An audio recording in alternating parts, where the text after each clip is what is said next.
ዲፕሎማ አይሲቲ ኮምፒውተር ተምሬ ሶማሊያ ላይ ያስተማርኩ ከዛ አለመች ሲል ወደዚህ መጣሁ። ትምህርት እያለሽ ትልቅ ነገር እያለሽ ስራት አንቺ እየፈለግሽ ያለሽው ስራት ትንሽ ስራ ጽዳት ለመስራትም አልቻልኩም።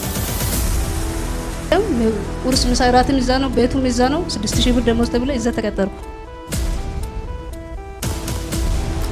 ለካ የሚቀሙ ሰዎች ወደው አይደለም። እኔም መቃም አለብኝ። ከዚህ በኋላ አሚሮዬን ፍሪ ማድረግ አለብኝ። ስራ መቃም አለብኝ፣ መጠጣት አለብኝ። በቃ አሚሮዬን ፍሪ ማድረግ አለብኝ። ሁሉም ነገር ከጠፋ በኋላ ምንድነው እኔ አሁን እንደዚህ ነው። ለመጨረሻ ይሄን ሸርች ሂጄ እጸልያለሁ። እግዚአብሔር ከነገረኝ ነገር በአንድ ቀን ውስጥ ካልተፈጸመ ሲጀመር ነገ ጫት ገዝቼ እቅማለሁ አልኩት። እንደዛ ብዬ እዚህ መጣሁ። መጥቼ ገና ሳልቀመጥ አንተ ተነሽ ብለህ ከዛ በኋላ ምንድነው ስራ ተሻለ ምናምን ስል አወለኝም። ሁሉም ነገር ተዘግቶ ከዚህ በኋላ አንቺ የምትረግጭበት ሁሉ የተባረከ ነው። ከዚህ ልክ ሰው ወጥተሽ ስትሄጂ ስልክ ይደወልልሻል። ያን ስልክ አንሺና ስሚ የምንነገረው ነገር ስራ አትፈልጊበት ውስጥ ቁጭ በይ ስራው አንቺን ፈልጎ ይመጣል ብለኛል። አንቺ በሩጭ ይከፋል። yes አሜን አሜን አልኩሽ።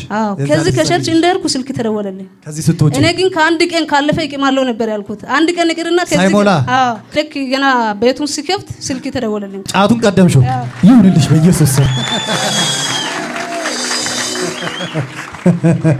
ኢየሱስ ጌታ ነው። ከዛ አንስቼ ሄሎ ስል ብርቱካን እዛ አያት 49 ለካሸርነት ተፈልገሻል ቶሎ ነው ያለች። ስለዚህ እግዚአብሔር ያለው ነገር ይሄ ነው መሰለ እየሰራው ካልተመቸ እወጣለሁ ብዬ ገባው። የቤት ኪራይ ምናምን የሚባልም የለም።